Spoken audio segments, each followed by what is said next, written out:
Nah, puji Tuhan. Saudara, kita akan dengar lagi firman Tuhan. Ini ibadah pertama, ibadah raya di tahun 2024 ya. Kita punya tema besar, percepatan dan pelipat gandaan. Saya masih percaya gereja yang rohani, gereja yang sehat, itu gereja yang ada pertumbuhan yang namanya percepatan dan pelipat gandaan. Ya, beberapa teman mengirim hasil survei, saudara, kira-kira setelah pandemi ada sekitar 20% gereja yang tutup. Ya, saya terima WA, ada 3 gereja di Surabaya yang mau dijual. Ya, jadi dijual kuabe, saisine ada yang 6 miliar, ya macam-macam saudara ya. Saya cuma gini, waduh ya sano ya. Ya kita puji Tuhan, kita malah nambah IR 6 jam 7 malam. Nah ini jam 7 malam di bawah mulai penuh ya. Tidak tahu nanti kalau penuh IR 7 kita adakan jam 9 malam ya. Penuh lagi IR 8 jam 11. Terus jam 1 malam, jam 3 pagi, jam 5. Dan saya akan serahkan ke full timer semua ya, aku tak turu ya.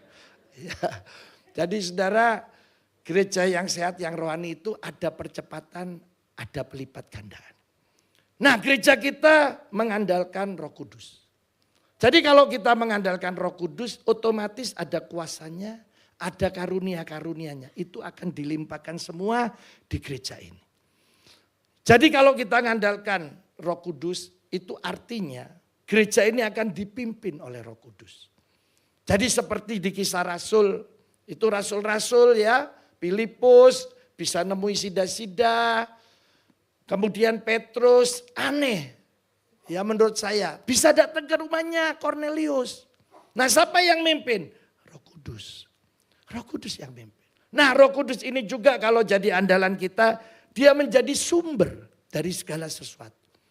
Jadi sumber untuk kita bisa bersaksi.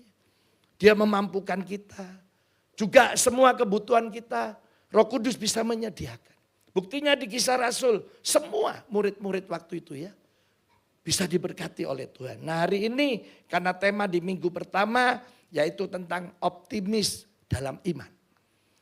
Nah untuk percepatan pelipat gandaan salah satu komponen yaitu tentang iman. Nah kita akan belajar lagi ada 19 arti iman. Tapi saya akan mulai hari ini dengan sederhana aja supaya nanti saudara bisa praktek.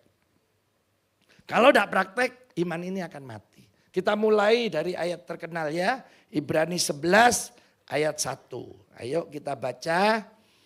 Nanti saya berharap saudara hafal ayat ini ya. Saya hitung saudara yang baca. 2, 3.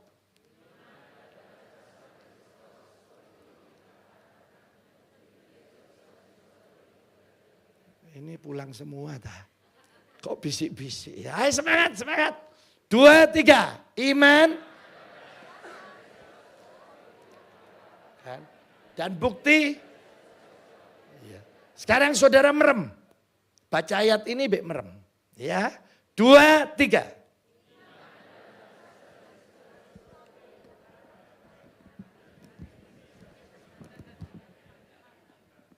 Sekarang kita hapus, saudara yang ngomong. Saya mau nasi yang buka separuh.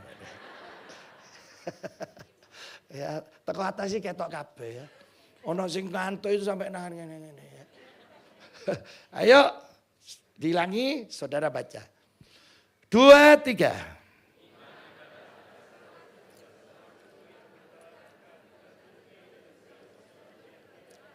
Iya. Loh, si ono sing kancrik. Nah ini TK, dari mana TK mana? Ya. Saudara pelan-pelan saya akan terangkan. Karena saudara pasti hafal ayat ini ya. Seluruh dunia anak Tuhan pasti hafal. Jadi iman itu saudara dasar dari segala sesuatu yang kita harapkan. Jadi hari ini apa saja. Karena ini dasarnya. Dimulai dari apa aja yang kita ingin yang diharap yang dipengini saudara. Ya nek sakit pastilah pengen sembuh ya. Nah kecuali memang pengen mati, itu lain ya. Saya khotbah di Surabaya di perkumpulan atau persekutuannya notaris-notaris ya. Jadi tuan rumahnya ini kesaksian. Waduh saudara katanya, saya ini pengen mati kena COVID. Ya, enggak tahu mungkin punya masalah di keluarganya terus dia bilang, kok enak teman saya kena COVID 5 hari mati, 5 hari mati, 5 hari mati. Jadi dia saudara waktu COVID itu selama COVID enggak pernah pakai masker. Ke pasar, kuape ditemui, ke mal-mal pokoknya saya mau minta mati. Sampai dia kesaksian itu, enggak pernah kena COVID. Ya, jadi dia bilang, apa oh iya kok gak gelem COVID ya katanya. Nah saudara-saudara ya, tapi umumnya orang sakit pengen apa? Sembuh. Nah mungkin malam ini ada yang pengen punya rumah. Ada yang pengen punya pasangan. Yang orang tua pengen punya mantu. Pengen punya cucu. Mungkin ada yang menikah, pengen punya anak. Pokok semua apa aja yang diinginkan. Itu katanya Alkitab tadi. Ya coba keluarkan lagi. Tidak kita lihat, belum. Nah kan belum dilihat. Lah iyalah Tuhan saya sakit sembuh no ya. Nah ini kan belum dilihat. Tidak kita lihat. Tapi katanya waktu kita bilang sebentar Allah akan buktikan. Allah akan kasih. Itu namanya iman. Jadi makanya malam ini saya tidak bisa lihat iman-iman saudara. Karena itu masing-masing di hati saudara. Yang dipingini saudara apa? Ya itu memang belum kelihatan. Tapi waktu saudara mulai bilang, saya percaya Allah akan berikan, Allah akan buktikan. Itu iman. Tapi nek saudara bilang, Tuhan saya ini sakit, sembuh no ya. Pasti wis saya sembuh. Nah itu iman selesai. Tapi nek saudara pasti Tuhan buktikan, pasti saya sembuh. Terus ono tambahane ya. Tapi cari dokter gak iso waras aku iki. Itu namanya imin, tonggode iman ya. Jadi ono iman, ono imin. Nah saudara jangan mau jadi imin, harus iman. Jadi saudara hari ini iman ini bisa meledak, tidak terbatas sesuai yang tiap hari, tiap saat, tiap saudara pinginkan. Itu bisa mengadakan mujizat. Jadi hari ini saya tidak bisa lihat, tapi percayalah sementara saudara duduk begini, Yesus sudah adakan mujizat. Ya di salah satu KKR, ya ada bapak-bapak datang karena dia buta. Jadi dituntun sama anaknya. Terus pendetanya bisi ya, percaya Pak. Iman akan menyembuhkan saudara. Terus dia manggil anaknya, man. Gitu ya. Loh apa Pak? Man. Kata pendeta, loh apa? Oh, kon mulai mau kok gak ngomong nek iso warasno aku ya. Soalnya anaknya namanya Iman saudara ya. Iman Prayogo ya. Nah jadi saudara bukan itu maksudnya. Tapi ini iman yang menurut Alkitab. Jadi hari ini saudara 24 jam sewaktu-waktu. Semua bisa punya keinginan. Apa aja. Itu belum kelihatan. Tapi kita sudah percaya Allah akan berikan. Allah akan berikan. Itu iman. Nah sekarang iman ini ditingkatkan. Supaya bisa mengadakan mujizat. Mari kita baca Yakobus 2 ayat 17. Jadi saudara iman ini akan hidup. Katanya demikian juga halnya dengan iman. Jika iman itu tidak disertai perbuatan. Maka iman itu pada hakikatnya adalah apa? Mati. Lawan mati apa? Hidup. Waktu ada perbuatan. Maka iman itu akan terjadi mujizat. Jadi mau tidak mau kita harus melakukan. Saudara tidak melakukan. Ya hanya omong doang katanya orang Jakarta. Omdo. Ya kita cuma percaya. Bagus. Tapi tidak disertai perbuatan, tidak disertai untuk dilakukan. Tidak akan pernah terjadi pertolongan Tuhan. Jadi harus bertindak. Makanya semua tokoh di Alkitab itu mengalami mujizat karena semua melakukannya. Ya saya kemarin dulu hari Kamis. Saya bawa seminar di guru-guru IPH. Di Surabaya ya. Dulu anak saya 3 sekolah di IPH ini. Karena saya kenal pemiliknya Pak Herman Prawiro. Dulu papanya sangat terkenal ya keluarga Pak Prawiro ini. Jadi Yoel itu pengen sekolah Surabaya. Pak aku pengen sekolah di Surabaya loh Pak. Aku papa ini karena khotbah semua di sekolah-sekolah di Surabaya. Tapi papa kenal Pak Herman ini tak telepon noai. Jadi jam 6 saya telepon. Pak Herman, Dendi. Aku di Surabaya. Anakku Yoel kate sekolah di tempat. Tak tunggu ya, budal saiki. Gue jam 8 aku wis ono di kantor. Oh ya wis, tak ada sih aku. Berangkat langsung ya. Sampai sana wis diterima, langsung Yoel sekolah saudara ya. Terus saya tanya, piro iki uang gedungnya SPP? Gratis. Tak mau saya. Pada dalam hati ya mau saudara. Ya. Gak wis, bayar. Podo be sing lama. Ya, 2 bulan kemudian Eva be Belin. Lupa, kok koko wis pindah Surabaya? Aku ya pindah. Tak telepon, Pak Herman, iki sing loro kate melok pisan. Kirim wis. Langsung ya saya kirim. Kalau saya tidak bertindak, tidak akan pernah anak saya sekolah di Surabaya. Ya saudara-saudara, Belin waktu itu saya SMP kelas 2. Pak, nanti aku tahun depan lulus, tak masuk sing internasional lah ya. Cepet soalnya Pak, tidak sampai 2 tahun wis mari ya. Jadi Belin masuk, selama saya tidak melakukan, tidak akan pernah terjadi. Iman itu mengadakan mujizat. Selama saya kerjakan, selama itu saya akan ngalami terus. Jadi saudara hari ini 2 pilihan. Saudara mau diem, cuma ngerti, percaya, atau lebih hebat melakukan terus. Saudara pilihan di tangan saudara.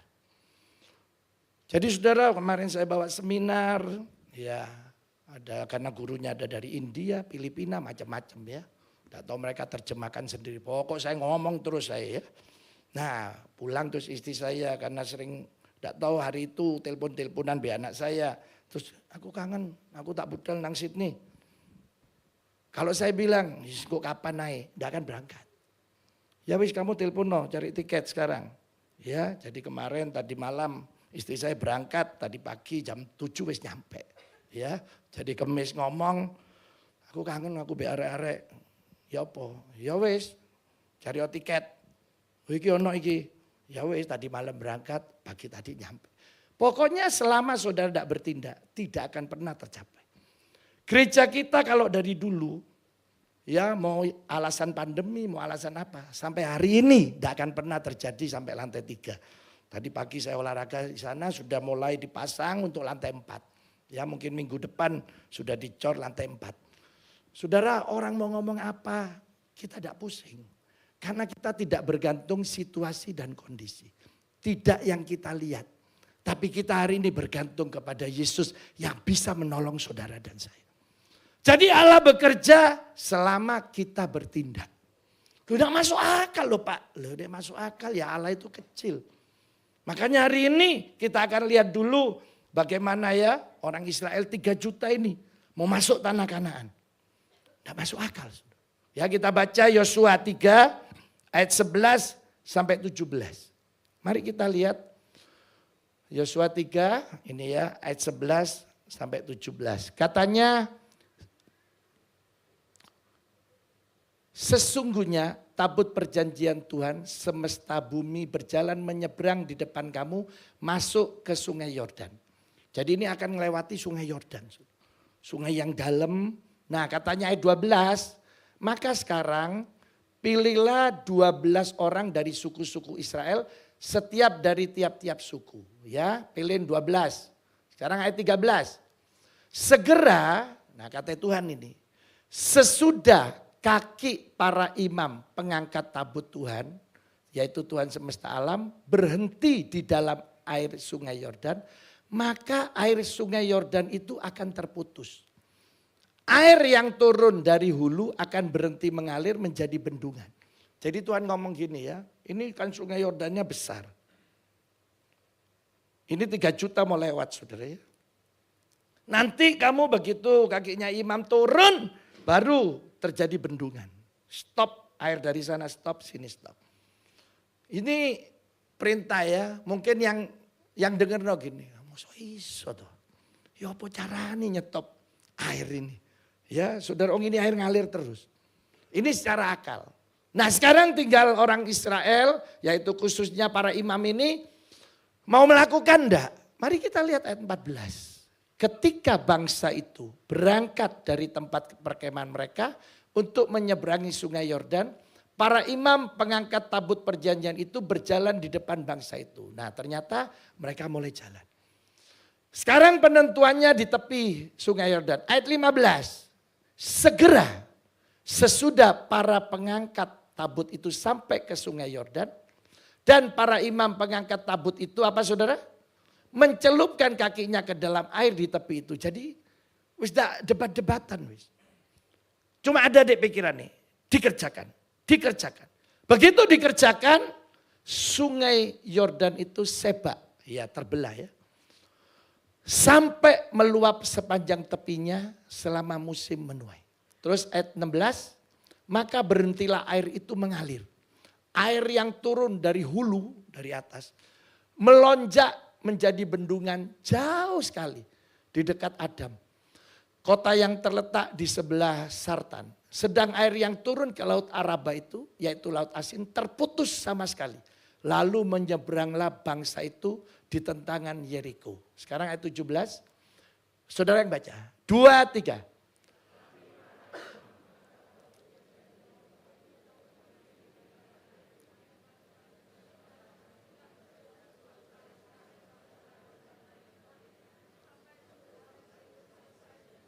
Nah ini, jadi saudara ini 3 juta ya.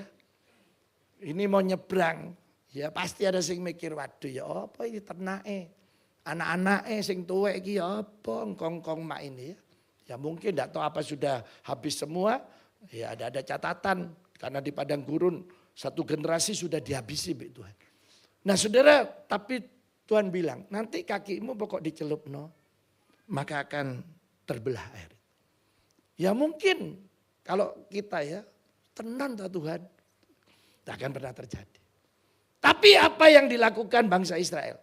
Begitu masuk kakinya para imam terjadi. Wah sampai katanya mereka berdiri terus itu kering semua 3 juta nyebrang semua.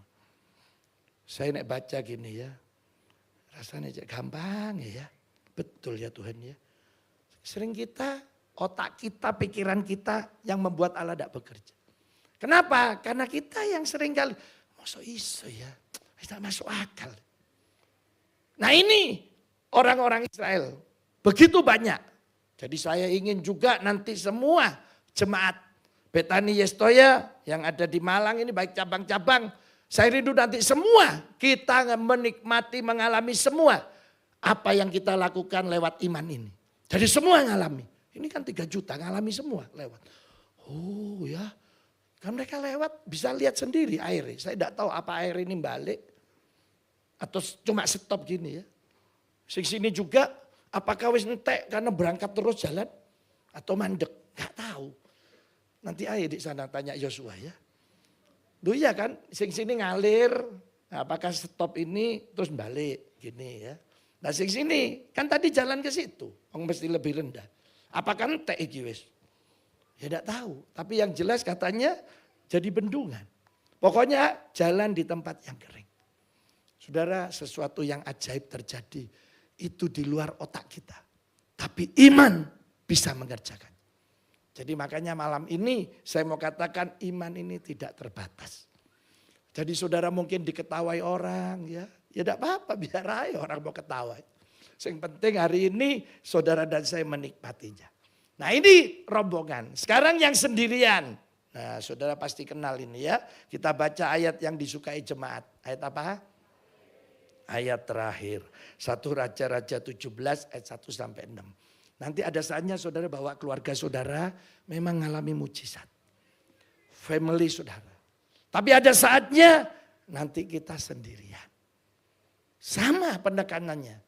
Siapa yang berani melakukan, Allah lebih berani menolong kita. Mari kita baca ya. Lalu berkatalah Elia orang Tisbe dari Tisbe Gilead kepada Ahab.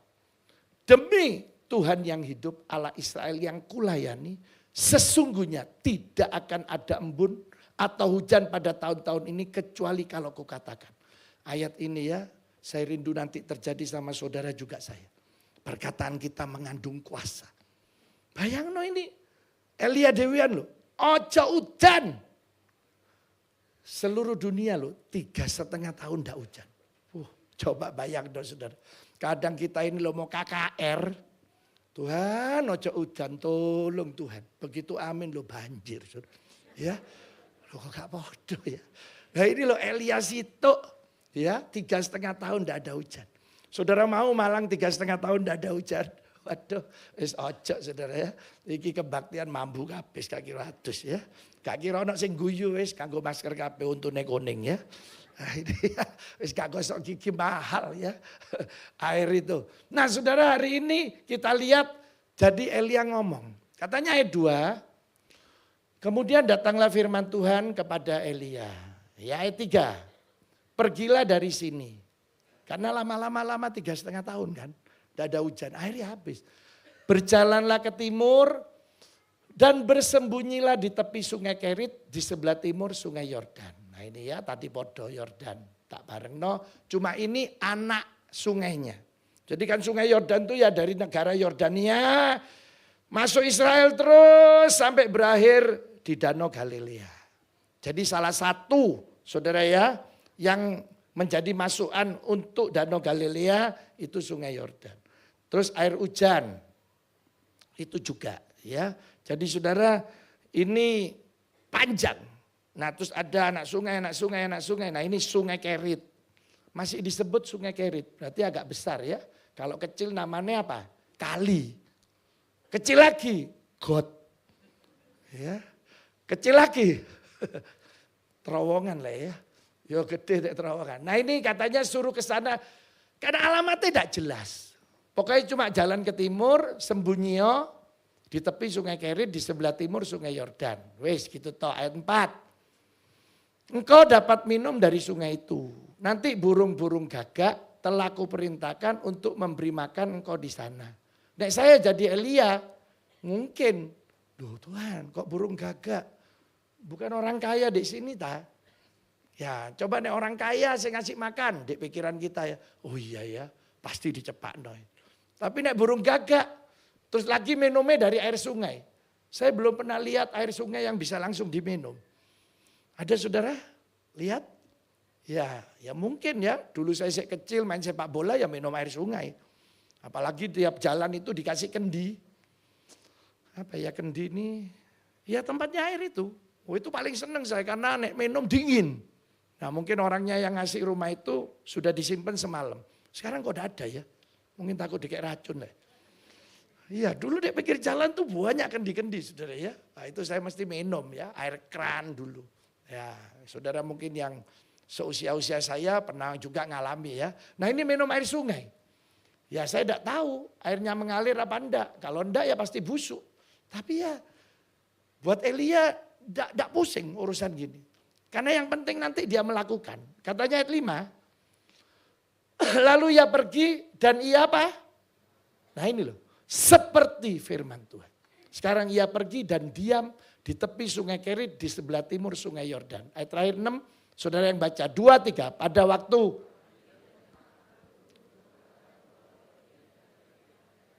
Dan ia minum. Iya. Ya rupanya di daerah Israel makannya cuma 2 kali ya. Pagi dan petang. Kita berapa kali di Indonesia? 5. Kono ping 5. Dahsyat saudara ya. Ya kita umumnya 3 lah ya. Iya. Nek ping 5 kira-kira timbangannya munggah terus saudara ya. Nah ini pagi dan petang ya. Dikirimi anu lagi ya. Burger. Iya kan? Ini mana ayat 6 tadi.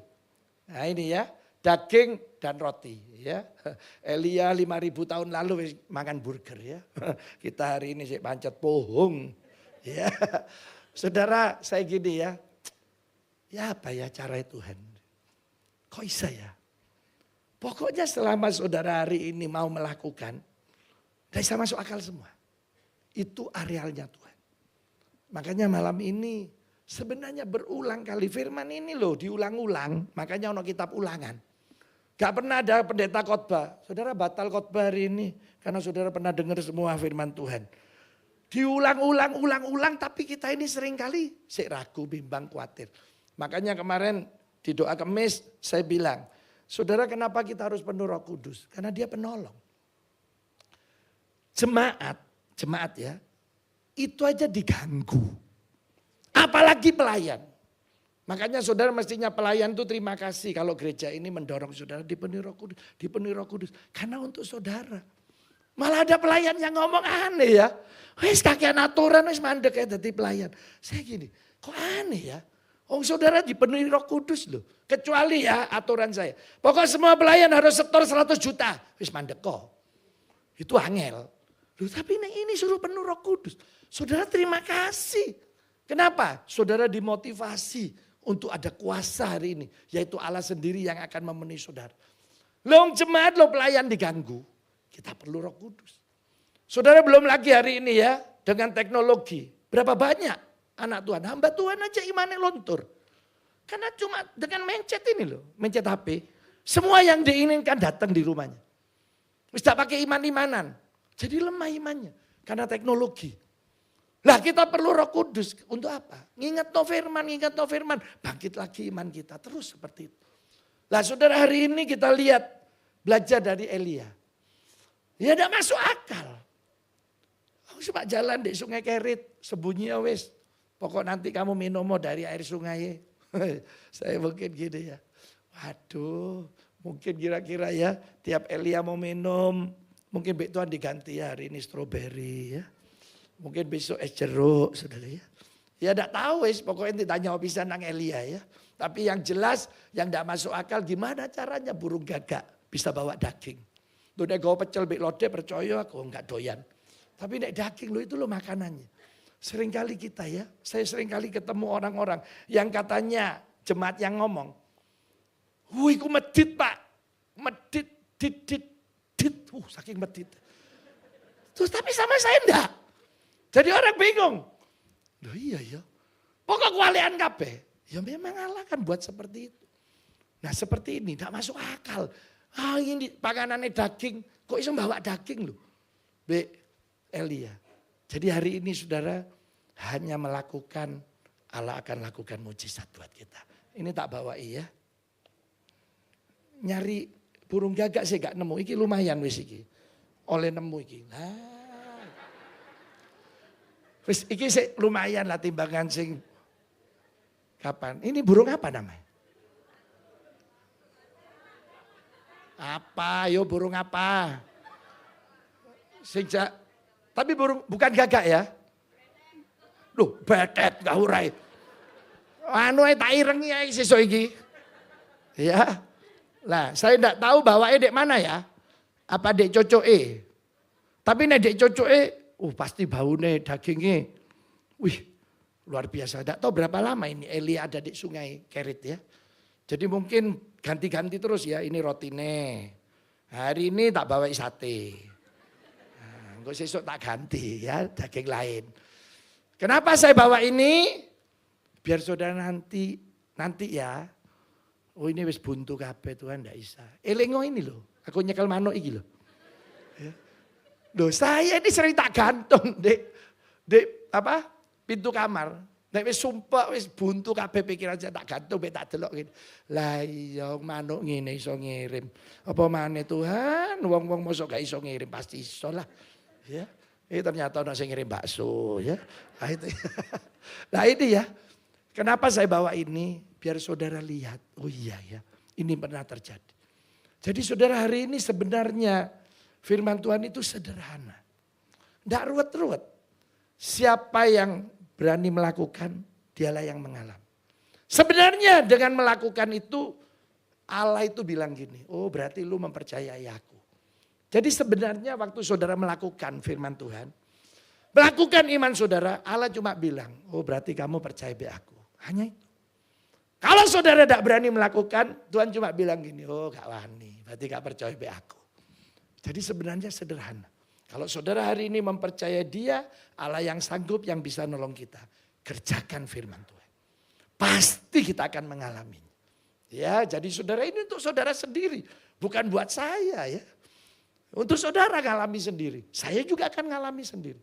Makanya malam ini saya cuma pengen. Ayo saudara, mulailah bertindak. Ya, sering saya saksikan, waduh nek disaksikan kebanyakan ya. Iso gak mari sampai tengah malam ya. Tapi saudara, semua saya dapatkan itu dari saya melakukan. Saya pulang dari khotbah di gereja Surabaya ya, gereja terbesar. Saya ketemu Om Alek waktu itu, terus malam mau pulang. Ya Om bilang gini, itu loh Pak Sam, Om ini naik jalan pagi. Di sekitar sini nih banyak dibangun rumah-rumah. Om jalan, Mbak tanya, bangun rumah ya? Iya Pak. Iya Pak Alek. Tapi ini enggak tahu ini uangnya ada apa enggak. Mari enggak tahu ini. Tiap tak tanya itu mesti ngomongnya gitu. Enggak tahu bener enggak punya duit. Apa memang omongannya tok. Mungkin saudara pernah dengar ya orang bangun-bangun terus saudara tanya. Bangun rumah ya? Iya tapi enggak tahu ini nanti samari apa enggak. Pokoknya tak bangun sih lah. Nah ada sih gitu. Ada sih basa-basi. Ya ada memang mungkin enggak punya uang. Nah terus Om Alek ngomong gini. Lu hamba Tuhan. Cok kalah lu be orang sing bangun itu. Itu lo buktine. Ndak ono sing mangkrak. Dadi kabeh, mari kabeh. Masa lu hamba Tuhan takut? Ayo lu harus berani. Padahal saya ini mau bangun kampus sudah. Tiap mau bangun itu batal terus. Karena staf saya ini kuapeng royok saya.